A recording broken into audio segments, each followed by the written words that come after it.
Ladies and gentlemen, as we begin our services, if we can please kindly turn off all cell phones or electronic devices, or please place them on silent. Thank you.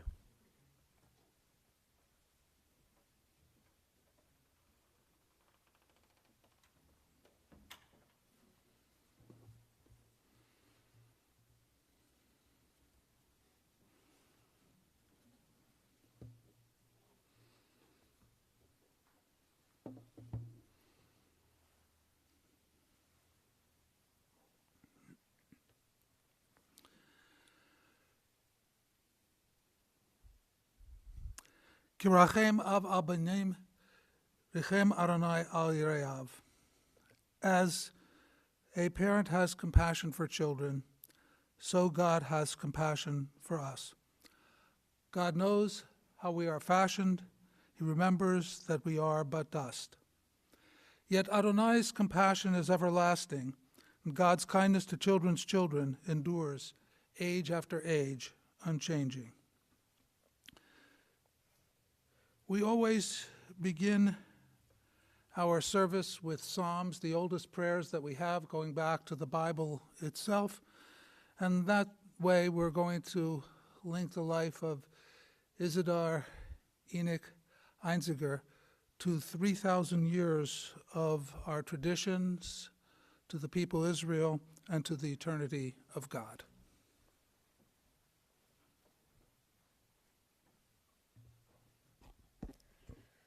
Shir lama'alot esaynai eleharim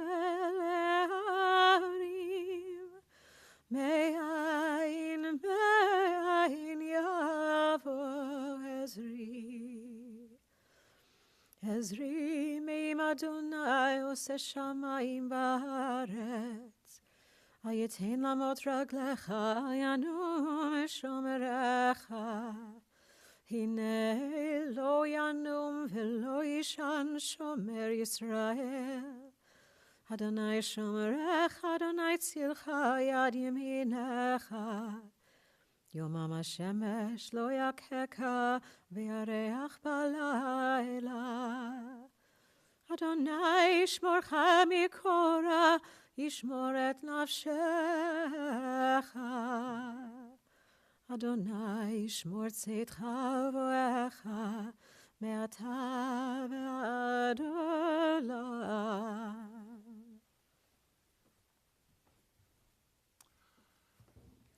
I lift my eyes to the mountains. What is the source of my help?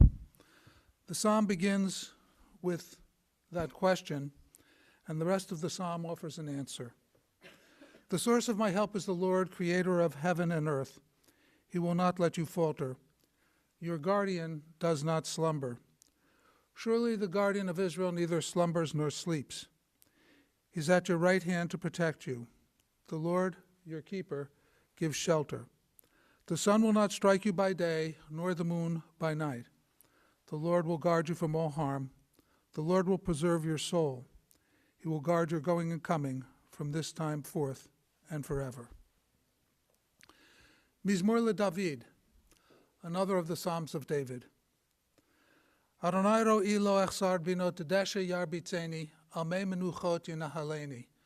Nafshi yeshovev, yancheni v'ma'aglei tzedek leman shemo. Gam ke'elech begetz al mavet lo irara ki ata imadi. Shiftecha mishantecha hemi anachamuni. Taroch lefanai shulchan neged zorarai. Dishanta v'Hashem roshi kosi devaya. Ach tov v'chesed yerdefuni kol yemei chayai. V'shavti b'veit Adonai le'orech yamim. Those are the Hebrew words of Psalm 23, a psalm we know so well from settings such as this. I'll ask you, if you know it from memory, and I'm sure many of you do, recite with me. The Lord is my shepherd, I shall not want. He maketh me to lie down in green pastures. He leadeth me beside the still waters. He restoreth my soul. He guideth me in straight paths for his name's sake. Yea, though I walk through the valley of the shadow of death, I will fear no evil, for thou art with me. Thy rod and thy staff, they comfort me. Thou preparest a table before me in the presence of mine enemies. Thou hast anointed my head with oil, my cup runneth over. Surely goodness and mercy shall follow me all the days of my life, and I shall dwell in the house of the Lord forever.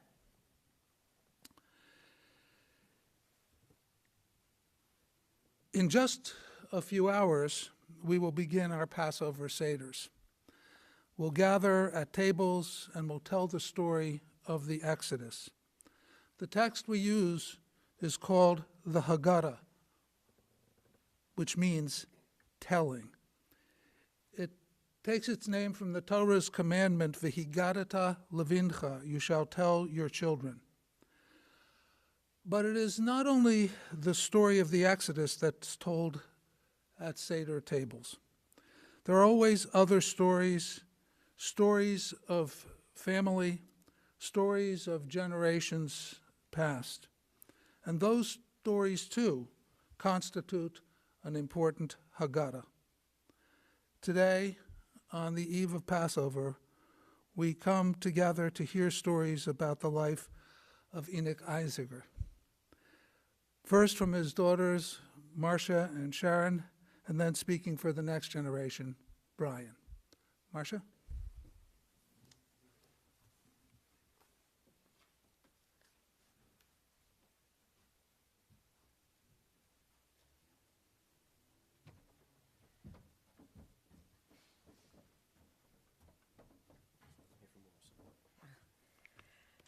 Hi, everyone. Thank you for coming. Hi, everyone. Thank you for coming.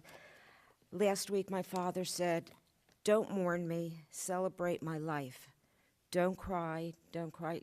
And then he said, there are two types of tears. There are sad tears and there are happy tears. If you feel that you have to cry, make them happy tears. Thank you, everyone, for being here today. My father was a very special man to our family. He was our advisor, confidant, philosopher, rock, and teacher. As everyone knows, my father's life was not always easy. Born in Poland, he ran away toward Russia during the war. He survived Siberia, work camps, and some trading in the black market.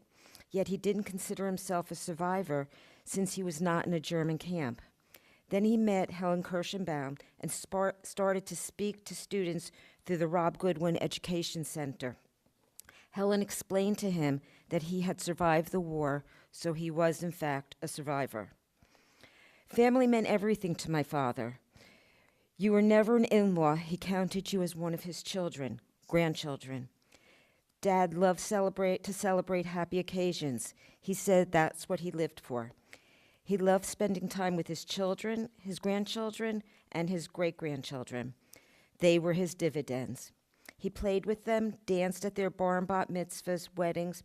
I have pictures of him dancing on a speaker at Stephanie's bat mitzvah and leading one of the dancers. She was trying to lead him, but Dad would not have that. At Brian's wedding a year and a half ago, he wanted to stay until the very end and dance up a storm. Carrie said, "Grandpa, it's time to leave." He said, "It's not over." She said, "Well, I'm tired. It's time to leave." He told Stephanie he would try to make it to her wedding, but he didn't think he would be able to dance. He will be there in our hearts. Dad also played with his great-grandchildren and was on the floor playing with Olivia at 101. Dad never disciplined us, but you knew when he didn't agree with you. We got the lecture. We all got one. Grandchildren were no exceptions. They also got them. I'm going to miss those lectures now. Dad was always teaching us. He taught us how to live and survive and not sweat the small stuff. And if I forgot the latter, he would say, "Marcia, you're taking it too seriously. He was only teasing you." His glass was always half full and always found something nice to say to everyone, even if he didn't agree with you. He said Lionsgate was the best place for him, and he made lots of friends there. Dad would not like the fuss that we're making today.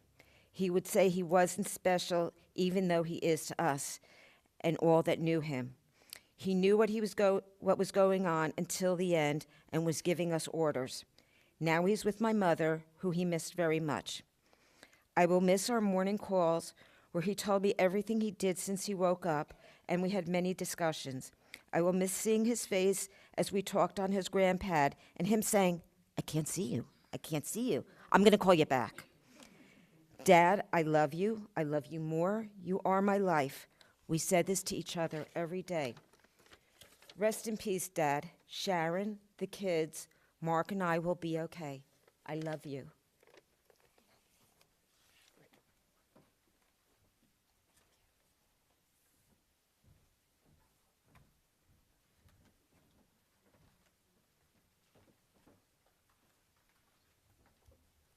Sharon?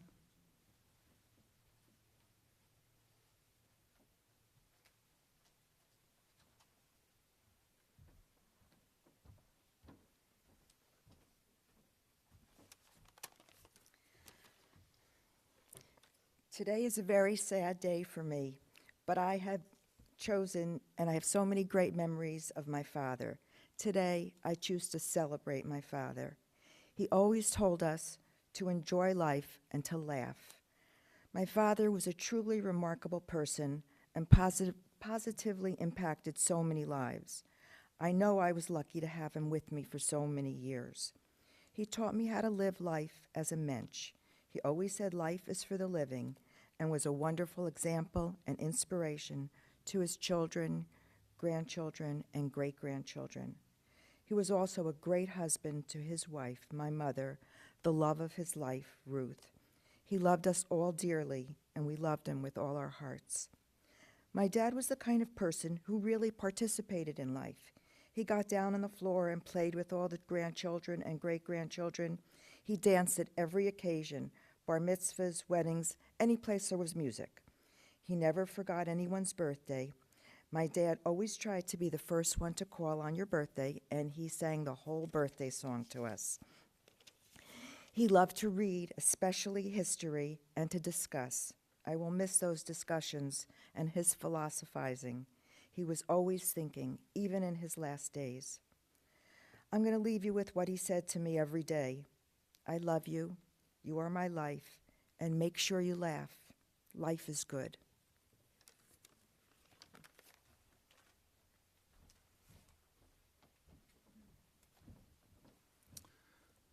Brian?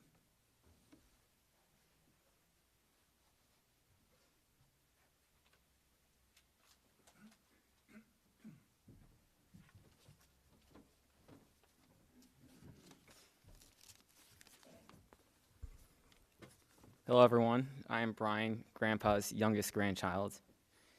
I would like to take the moment to share some stories about my inspiration, Grandpa. Grandpa came to the U.S. in 1948 at the age of 29 and was taken in by his aunt and uncle. Shortly after arriving, his aunt invited the extended family over to the house so everyone could meet him. Grandpa felt useless, not being able to help. He had no job, no money, and could barely speak the language. So he asked his aunt what he could do, and she told him that she needed napkins. Grandpa thought, napkins, easy enough. So he went to the store and told the clerk that he was looking for napkins, and the clerk asked, what kind? Grandpa didn't realize he would have options. The clerk started listing out the different types, and when he got to sanitary napkins, Grandpa's ears perked up. Sanitary, extra clean. Grandpa bought the sanitary napkins and proudly brought his contribution home. He put them on the table, and when his family saw what he had purchased, they burst into laughter. This was Grandpa's coming to America moment. I tell you the story not because it is one of my favorites, but because Grandpa always said, you have to laugh. To live a healthy life, you have to laugh, even if it's at your own expense. What always gave me a laugh as a kid was getting Grandpa to say the word world. Grandpa struggled with his accent on the letter R, and one time his dentures popped out when saying the word. Me being too young to remember the moment, I always tried to recreate it. In addition to laughing, Grandpa would say that there are 3 things all people must do every day. And if you do these 3 things, you will live a healthy, successful life. You need to think, you need to exercise, and you need to eat blueberries. Yes, eating healthy was a top priority for him, but blueberries were the staple. These three things have become a staple of my daily routine, including the blueberries, although I don't maintain the 3-month supply in the freezer like he did. When it comes to exercising, Grandpa is probably the only person who received a yoga mat and new dumbbells for their 100th birthday. Up until COVID, Grandpa could be spotted at the JCC gym on a regular basis. He swam daily, followed by an hour in the weight room, where he would walk around with a CD-ROM and headphones around his neck, although I don't think he actually knew how to use it. After college, I occasionally went to the gym, and there was this one ab machine I always wanted to use. It was a popular machine hidden behind a pole. Throughout a workout, I would frequently check to see if it was in use, and if it wasn't, I would skip to abs in my routine. On multiple occasions, I would look to see if the machine was in use, only to find Grandpa on the machine, not knowing that he was also at the JCC. But when I tell this story, just keep in mind that this was just 6 or 7 years ago.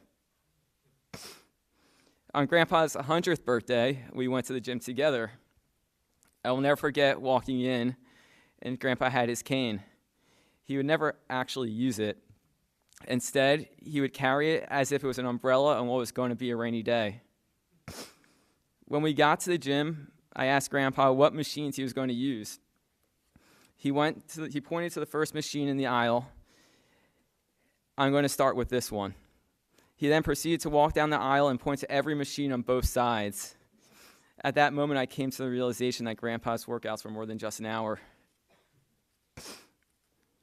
To be honest, I thought that this day would have come sooner. As my mom and Aunt Sharon said, at every wedding and bar mitzvah, he was the one dancing on top of the speakers. When Jillian and I got married a year and a half ago, I've been lying if I didn't think I would wake up to a call in the morning that Grandpa had a heart attack after being up on his feet the entire night.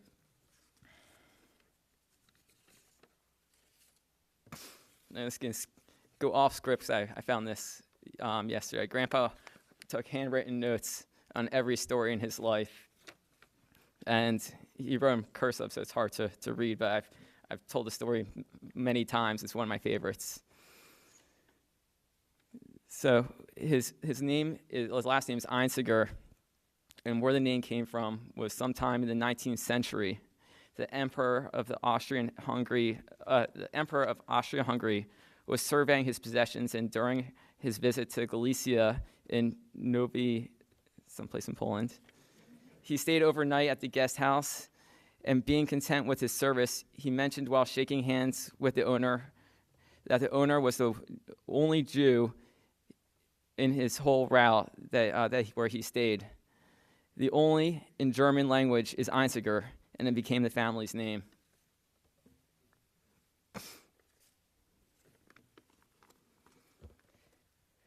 While we celebrate Grandpa's life, we cannot forget that with Grandpa's passing, the generation of Holocaust survivors is now one fewer. For Grandpa, it was important for him to share his story across South Jersey. From a speech my grandpa just gave just 6 years ago when he was 99, he says, and I quote, "It is oppressive to keep recalling the past tragedy. I consider it my duty to keep the memory of 6 million innocent human beings perished, including my mother, my father, my sister with her 4-year-old baby, my grandfather, my aunts and uncles, my distant relatives, my friends, and on and on. All that motivates me to speak." As a college project, my sister typed up Grandpa's memoirs, and every time I read it, I could not picture what the war was like for Grandpa. At 19 years of age, Grandpa ran away from Poland. The first time, he traveled by foot for 10 days before being captured by the German army, where he was forced to clean up the grounds. I could not picture it. I couldn't fathom it. What do you mean you just walked east? What did you eat? What did you sleep? How do you know where you were going? What were your thoughts when the German army let you go? So a few years ago, I decided to type up questions. Every page had one question on it. It would be specific to a story in his memoir, where I would ask pointed, probing questions to help give me clarity. I would give him 5 questions at a time, and Grandpa would provide his responses, always handwritten in cursive. I still have these handwritten responses, which I will cherish and I'll pass down to my future children so they'll understand who Grandpa was and what he went through. When the war ended, Grandpa took a train from Russia back to Poland. After crossing the Polish border, the train stopped in the city of Białystok for several hours. Grandpa went to the town to find out if any Jews survived. There were none left. He managed to find a destroyed synagogue where the walls were still intact. On the walls were blood-inscribed names and some inscriptions. Do not forget us. As one of the last generations to hear firsthand accounts from Holocaust survivors, today is another reminder that it is our responsibility to carry the torch of remembrance and education, and that we shall never forget. While we'll never forget Grandpa, we must be sure to never forget the 6 million Jews murdered during the Holocaust. Grandpa, you are my hero. You are my inspiration. You are truly the one and only, which is only appropriate given your name, Einziger, which in German means the only one.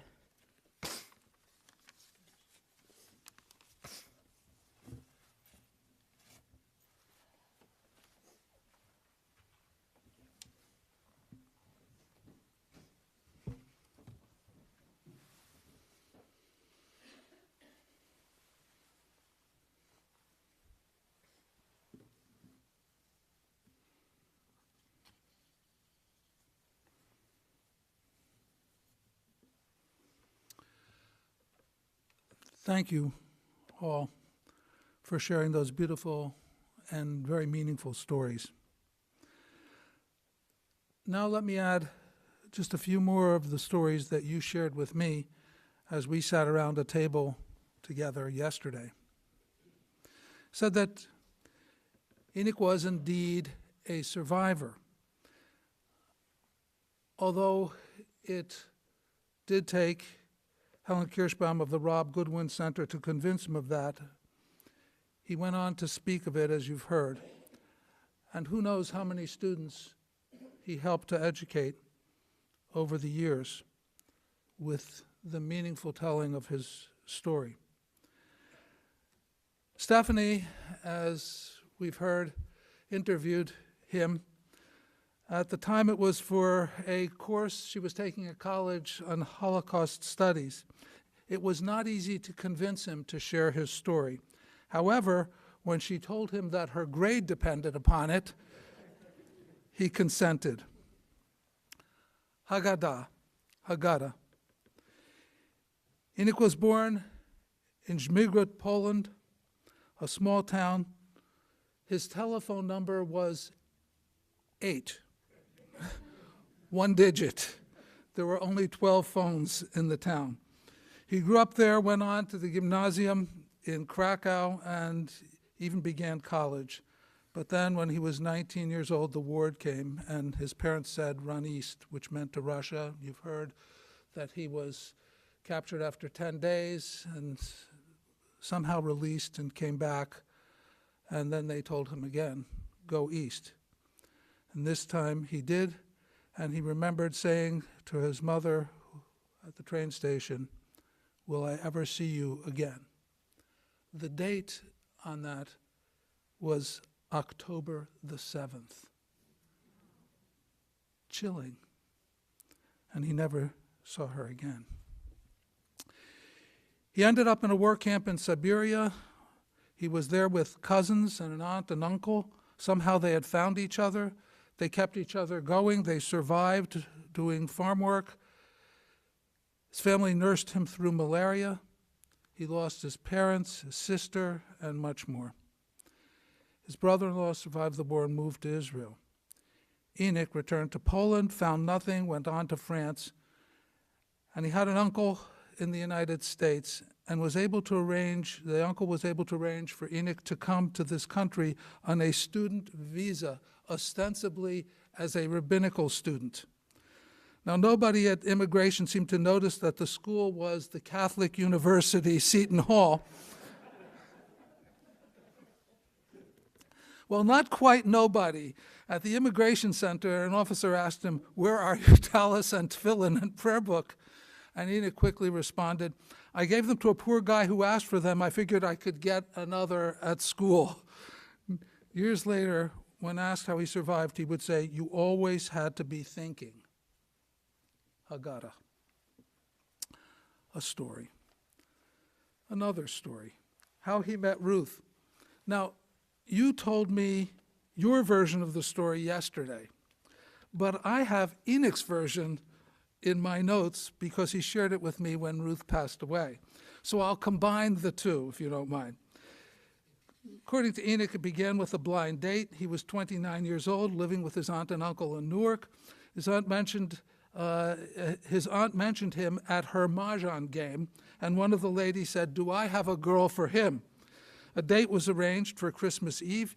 Inek took 3 buses in order to take Ruth out, and they went out for a movie, and then for several quarters, they had corned beef sandwiches and a drink at a cafeteria, probably an automat. Inek described his first meeting and his first impression in very revealing terms. He said he walked into Ruth's house, and it was modest, but there was warmth which came from her father and mother. And to a Holocaust survivor, aged 29, family was very important.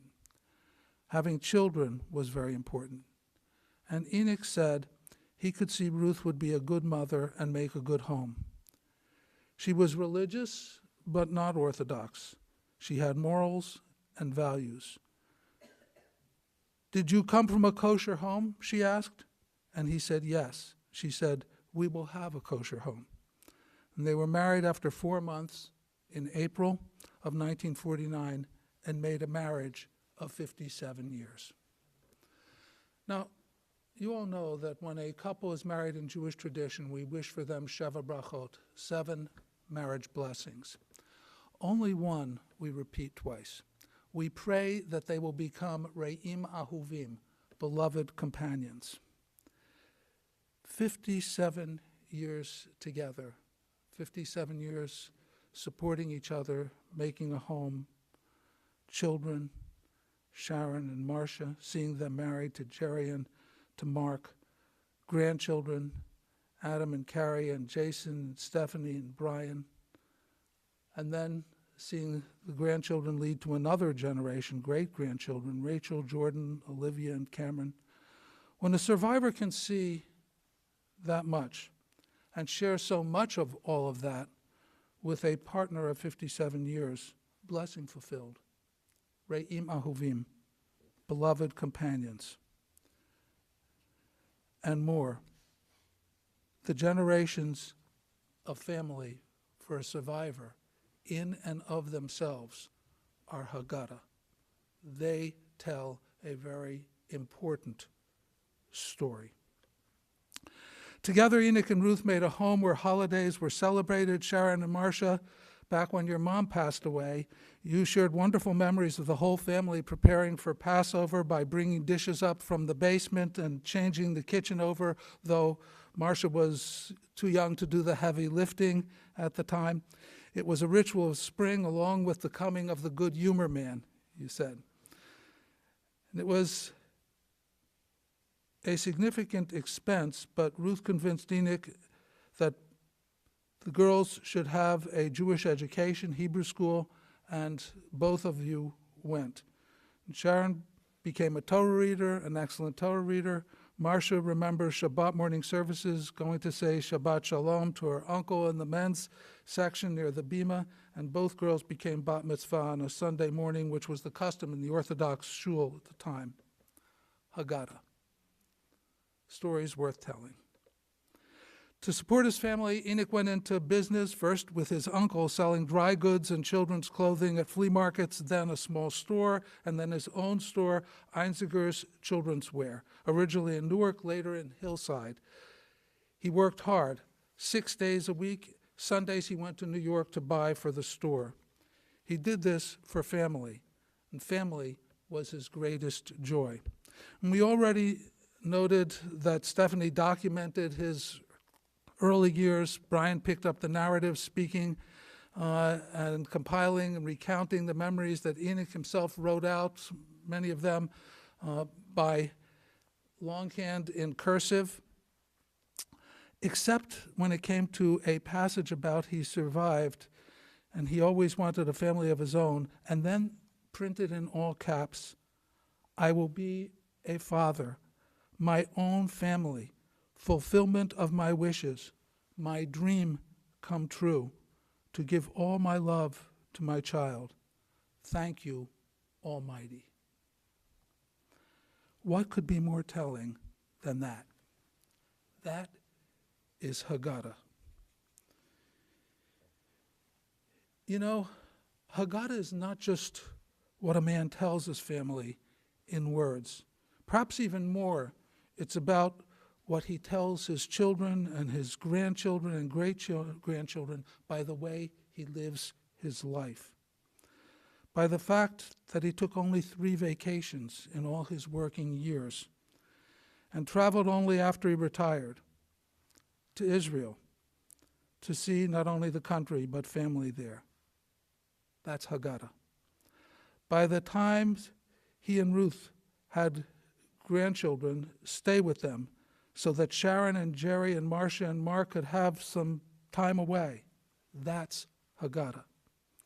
By the many memorable sleepovers and times eating out with the grandchildren, Haggadah. By the fact that he would never let his grandchildren take the check. Even when you were working, Stephanie, and you wanted to take the check, he slammed his hand down and said, "I'm the grandpa." That's Haggadah. You all remember how much he loved to dance at those simchas, the bat mitzvahs and bar mitzvahs and weddings. That's Haggadah. Stories about how he was always a gentleman, always holding the door for a lady, always allowing a lady to enter the elevator first at Lionsgate, where everybody loved him. Haggadah.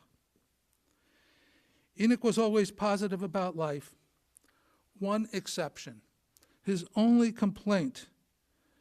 He bought a piano so Sharon would learn to play, and she didn't take to it. The piano went to Marcia's house. Stephanie didn't take to it either.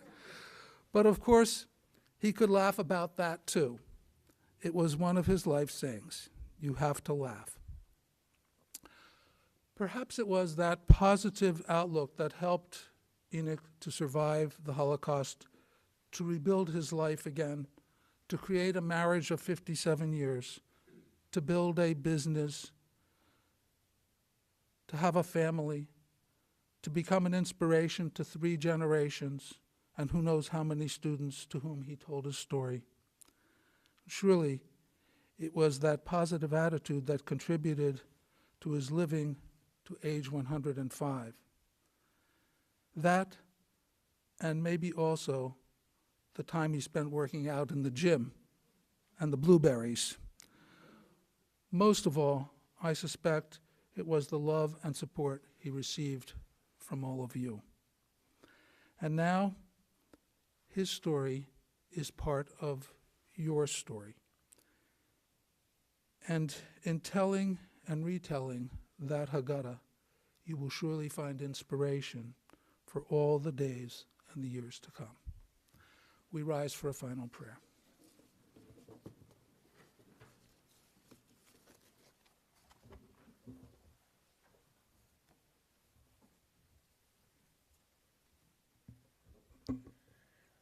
El male rachamim shochen b'amromim Hamseh menucha nechona tachat kanfei hashechina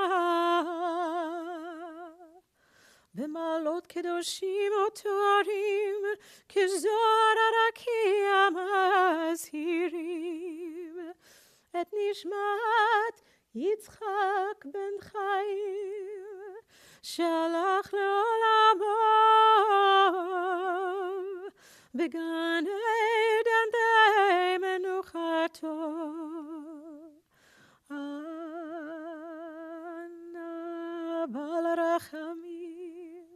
הסתירהו בסתר כנפך לעולמים.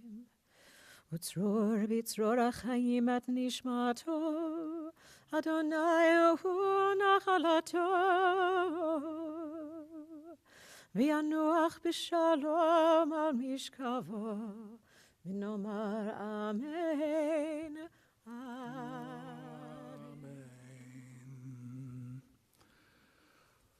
O God, exalted and full of compassion, grant perfect peace in your sheltering presence among the holy and the pure, to the soul of Izydor, Inek, Einziger, who has gone to his eternal home.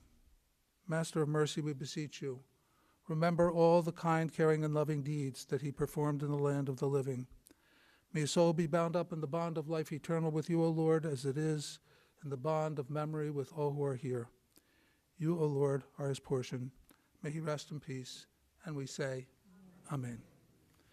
May be seated for a moment.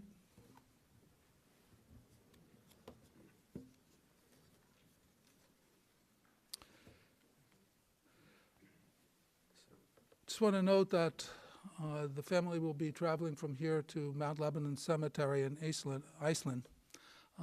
And we have a complicated pre-Passover Shiva is abbreviated. However, the family will welcome condolence calls at Marcia and Mark's home, on Thursday and Friday, and then again on Sunday.